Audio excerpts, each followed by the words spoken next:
my name is Lisa. I'm a solutions engineer at Verkada, and this tutorial will cover how to find footage and play historical footage.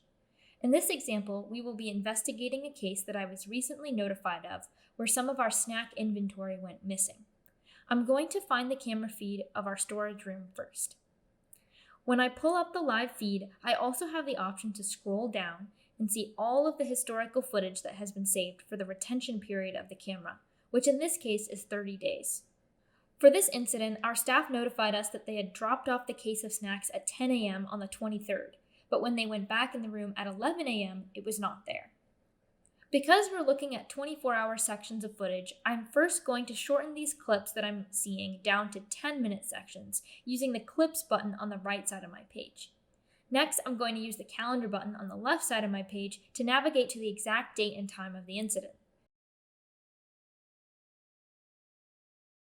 These blue tick marks at the bottom of the footage depict every time a person was in the room. This will help me determine when the case was actually stolen. I can quickly scrub along these clips until I find something suspicious. That's weird. I don't recognize this person.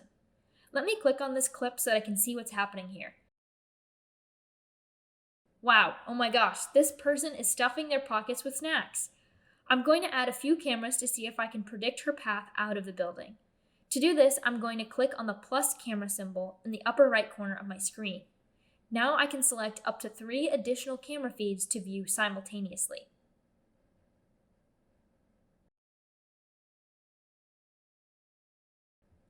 I can drag my mouse on this timeline to quickly scrub through until I see this thief again. And there she is! I can also hit the settings gear and play this at 3 times speed to speed up my search.